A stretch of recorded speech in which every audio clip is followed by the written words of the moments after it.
சிம்ம ராசிக்குன்னு ஒரு கேரக்டர் இருக்கு. நான் தான் டான், நீ எல்லாரும் என் கீழே தான். எப்படின்னா சூரியன் எப்படி நடுவில் இருந்துக்கிட்டு எல்லா கிரகத்தையும் கண்ட்ரோல் பண்றாரோ அந்த மாதிரி நம்ம தலைவர் எப்படி ஸ்டாலின் அவர்கள் வந்து நடுவில் இருந்துக்கிட்டு ஒரு கட்சியை கண்ட்ரோல் பண்றாரு. ஏன்னா அவர் சிம்ம ராசி. அப்படிங்களா? இதுக்கு முன்னாடி அம்மையார் ஜெயலலிதா ஓகே அவங்க, ஏன்னா சிம்ம ராசினாவே டான். ஓகே புரியுதுங்களா? அப்படி இருக்கிற ராசி கடந்த ஒரு 3.5 வருடமா அடி மேல அடி வாங்கிட்டு இருக்காங்க. ஊர்ல போறவங்க வர்றவங்களாம் நம்மள பார்த்து பேசக்கூடிய நிலை. ஏன்னா நீங்க எதிர்த்து முன்னாடி நீங்க பேச முடியாது. சிம்மராசிக்காரன்ட்ட எப்படி சிங்கத்துக்கு முன்னாடி யாரும் நிக்க முடியாதோ அந்த மாதிரி இருந்தவங்கள கொஞ்சம் அப்படி டவுன் பண்ணிட்டாங்க. ஏன்னா சனி வந்து வரும்பொழுது அந்த சூரியனுக்கு எதிரி இல்லையா, அப்படின்னும் போது அந்த சிம்ம ராசிக்கு சனி 7.5 சனியோ இல்லை அஷ்டம சனி கண்ட சனி வரும்போது அவங்கள பணிய வச்சிருவார். ஓகே, சனின்றது பணிவு. ஓகேங்களா? அதனால சனி வந்து இதுவரைக்கும் பணியாதவனையும் பணி வைக்கக்கூடிய கிரகம் சனி. அவர் பணி வச்சிருவார், எல்லாருக்கும் அடங்கி போகக்கூடிய நிலை. ஏன்னா சூரியன் அடங்காதவன், யாருக்கும் அடங்க மாட்டான், அவன் தான் மற்றவங்களை அடக்கி ஆளுவான்.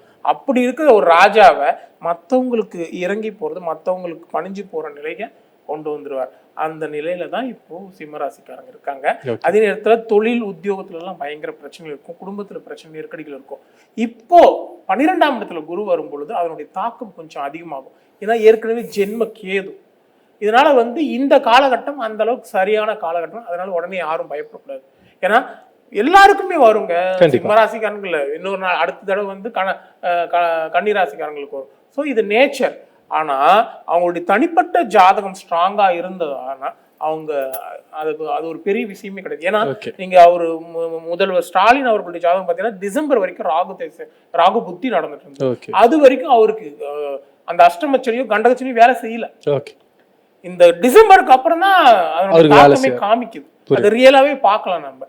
அப்படின்ற பட்சத்துல நீங்க சிம்மராசின்னு உடனே அஷ்டமச்சனி நடக்குது, 12ல குரு ஜென்மக்கேது அப்படின்னு பயப்பட வேண்டாம்.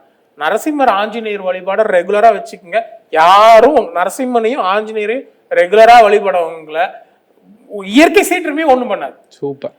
சுனாமி வந்தாங்கன்னா சுனாமில தப்பிச்சு வெளியே வந்துருவாங்க. அமேசானில் காட்டுல கொண்டு போய் விட்டாங்கன்னா அங்க தப்பிச்சு வெளியே வந்துருவாங்க. ஓகேங்களா? அனகொண்டா முழுங்க வந்தா கூட அதை கிழிச்சிட்டு வெளியே வந்துருவோம். யாரு? நரசிம்மர் ஆஞ்சநேயர் வழிபடுறவங்க. அதனால கவலைப்பட வேண்டாம்.